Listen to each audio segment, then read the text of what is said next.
Hey guys, AK-47 Master here, back with another episode of Top 5 Tuesdays. I know I missed out on last week's Top 5 Tuesdays. That's because I had something to do, wasn't able to record. And you guys know, this is by far the most popular series on my channel currently. It gets the most attention, the most views, the most comments. So if I had to miss Top 5 Tuesdays for a week, it must have been something big, something that was going to take up my time. Anyways, I am back, and I'm planning on doing a double feature this week. So I'll be doing two top 5s in one video. So starting off with the first one, this is going to be a top 5 idea recommended by LegaiaRaSeru. He actually recommended this on the first episode of Top 5 Tuesdays. I kind of feel bad that it's taken me this long to finally do it. So what he wants me to list is my top 5 favorite fighting games. Now keep in mind, these are not going to be a list of the greatest fighting games ever created. However, some of these fighting games are going to be arguably the best fighting games ever created on this list. However, the order I place them in is based on my personal liking of each game and why and what I think of each one. I'll tell you guys what I think of each one. Of course, I'll give a little description for each one. And let's get into it. So, first, number 5 is Mortal Kombat, the original Mortal Kombat on the Sega Genesis. Yes, there's a reason why I specifically say the original Mortal Kombat on the Sega Genesis, because in my opinion that's probably the definitive version of Mortal Kombat. I'm not sure if it was an arcade game. I'm guessing it was, since most fighting games back in the day were arcade games initially.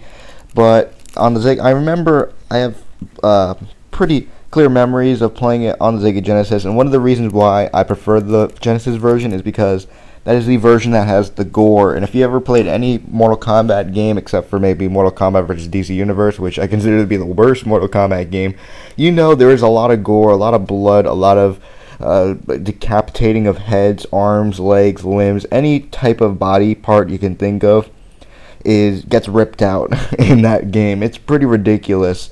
So the original Mortal Kombat on the Genesis did have fatalities. They were bloody, they were awesome, they were controversial, and they were one of the first video game controversies. Well, not one of the first, one of the biggest in terms of video game violence. It was kind of like similar to how Duke Nukem 3D was blamed for having sexual themes and stuff, and strippers in the game. So that was kind of its thing back in the 90s. So moving on to number 4 is Super Smash Bros. Melee for the Nintendo GameCube, which I consider to be the definitive Super Smash Bros. Game out there. Better than Brawl, better than the 64 version, and overall it's a decent fighting game. It's not half bad, it really is. I mean, you just put out a bunch of Nintendo characters and let them duke it out against each other.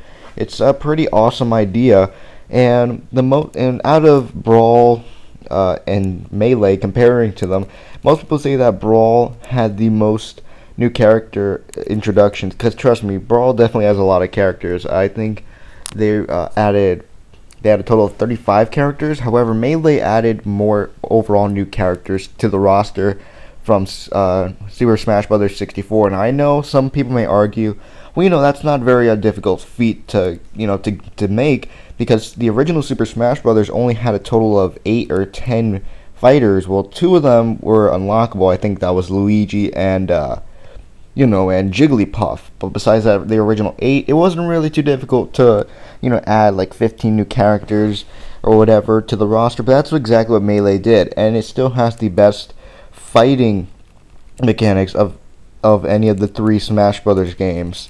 There's even a mod or maybe a patch for Super Smash Bros. Brawl called Project M, where you literally were able to play the game with Melee controls. So I mean, that kind of just gives you an idea of how serious people were about that game. So moving on to number 3 is probably what is considered to be the most critically acclaimed fighting game on this list is Super Street Fighter 2 Turbo. Yes, I could not make a fighting game list without including this giant somewhere on the list, and I'm putting it smack in the middle. Because, believe it or not, it actually isn't my favorite fighting game, even though it is considered to be probably the greatest fighting game. And what is my preferred console version of this game? Well, obviously, my preferred method of playing Super Street Fighter 2 Turbo in most fighting games is in an arcade on a machine, with the 6 buttons and the joystick. That's obviously everybody's preferred way of playing it. But of course, I have to name a console, and probably the definitive console version release of Super Street Fighter 2 Turbo is on the Sega Saturn. I know that's pretty. So actually, no, that's not pretty surprising because the Sega Saturn was known for having a lot of great arcade game ports. That's kind of what it was, selling itself as. It sold great in Japan because of that, but here in the U.S. it wasn't really that well received because people wanted to move on to 3D, 3D graphics and stuff like that. Because the 64 was doing that, the PlayStation 1 was doing that, but it took Sega until the next generation where they released the Dreamcast, which that it did that. Anyways, Street Fighter 2 Turbo. There's a lot I could say about this game. There really is. It's just such a great game. It's the perfect version of Street Fighter 2 out there. If you want a good console version of Street Fighter 2 Turbo, though, I would suggest getting the SSF2T HD Remix Edition for the PlayStation 3 or Xbox 360 on the Xbox Arcade or the PlayStation Store. It's probably the best console version of the game you can get. If you actually get an arcade machine of the game, that would be pretty awesome, but it'll probably cost thousands of dollars on, I don't know, eBay or something. I have to check if they actually sell those. I know they sell Pac-Man machines on the internet and Donkey Kong machines, but I'm not sure about Super Street Fighter 2. Anyways, moving on to number 2 is Marvel vs. Capcom 2 for... Honestly, I haven't played this game on, I think the Super Nintendo. Was it on the Super Nintendo or Sega Genesis? It was one or the other. I got the Xbox Arcade version of the game, and it runs pretty well, gotta say. I got it right before Marvel vs. Capcom 3 came out, and everybody knows how that game turned out. Ultimate Marvel vs. Capcom 3 came out like 6 months after the original game, which was pretty bad. I mean, that's kind of where people started to hate Capcom for, kind of like just throwing away MVC3. But anyways, this is about Marvel vs. Capcom 2. It's a great game, again, a great fighting game. It's right up there with Mortal Kombat, Super Street Fighter 2 Turbo. It's an excellent game overall. If you haven't played it yet, you're definitely missing out on a great piece of video game history. So that is number 5 to number 2. Let's recap. Number 5 is Mortal Kombat. Number 4, Super Smash Bros. Melee. Number 3, Super Street Fighter 2 Turbo. And number 2, Marvel vs. Capcom 2. And now my number 1 pick for my favorite fighting game of all time. This is going to come right out of left field. None of you are probably going to expect this, but it is Naruto Clash of Ninja Revolution 2 for the Nintendo Wii. Yes, that's right. You guys know I'm a big anime fan, especially back in the day. I was a huge anime fan, a huge Naruto fanboy. I was a big fan of Bleach, One Piece, all those Shonen Jump animes. And Naruto Clash of Ninja Revolution 2 is a great fighting game. It's an excellent... it utilizes the Wii remote so well, combining it with, button controls. It's just a great example of a fighting game on the Wii that works well and really makes you break a sweat. Plus, I just love Naruto. It's such a fun game to play. I actually need to repurchase the game. I think I gave it to one of my friends or something. They still haven't given it back. But it's a great game. It's a good game. If you like Naruto, you're really going to like it. If you're not a big anime fan, you'll think it's an okay fighting game probably. But I had a lot of good memories playing this game with my friends. At my house, at their house, at anybody's houses, I don't know, on the street. It's a great game, just all around. So that's my first top 5, and now it's time for my second. And this top 5 suggestion is going to be suggested by Sonic Adam 2, and he asked me what is my top 5 favorite Sonic characters of all time. If I haven't said of all time enough in this series, I think I've said it at least 10,000 times. So let's just make it 10,001 with of all time. So let's start off with number 5 is Silver the Hedgehog. Originally introduced in Sonic the Hedgehog 2006, which is considered to be the worst Sonic game ever, but it introduced a pretty badass character that is the Psychic Hedgehog Silver. And as you could suggest, he is a silver hedgehog, and he is pretty badass. Probably not as badass as Shadow, who was also in that game, but still a good addition to the Sonic team. Number 4 is Chaos, originally introduced in Sonic Adventure 1, which I did a Let's Play of back in the day, and Chaos is just such a cool character. A lot of backstory, a lot of history behind it, and it's an ancient monster. It's pretty badass.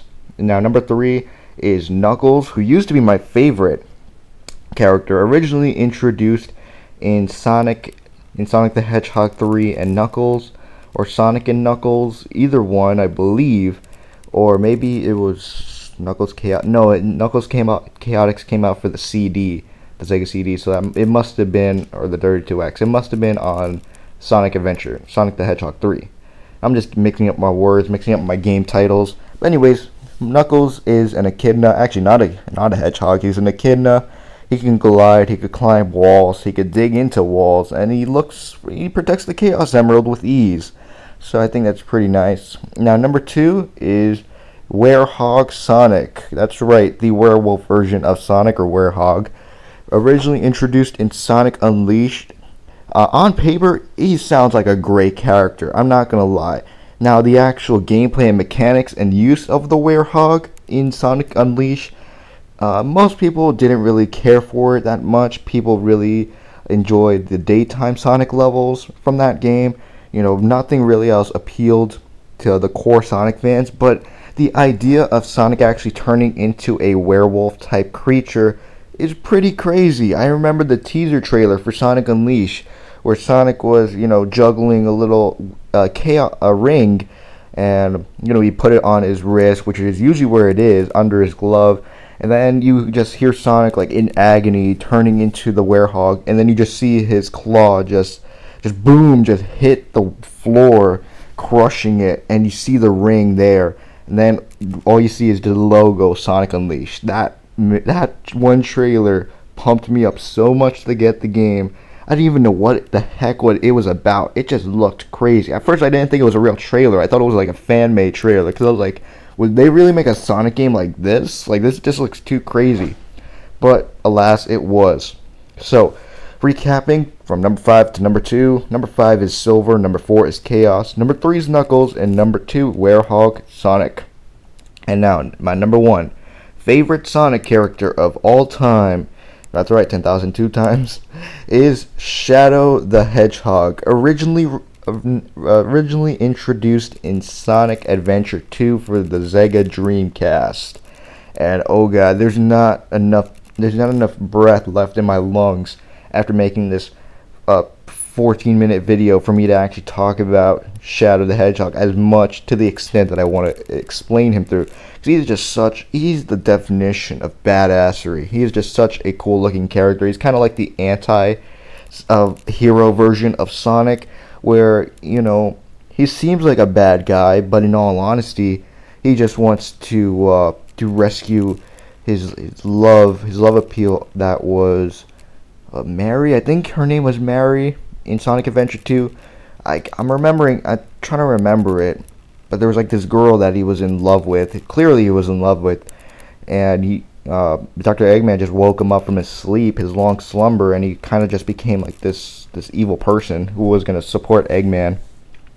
But Shadow is a great character in the Sonic universe. I don't know what we would do without him. He just appears in so many Sonic games, and he has just such a great fan base. Almost as much of a fan base as Sonic himself has. So that has been Top 5 Tuesday this week, guys. So remember to leave your suggestions, likes down below, and tell me what you want to see next week. Still have plenty of suggestions left even after doing these two, so I will see you guys in the next video.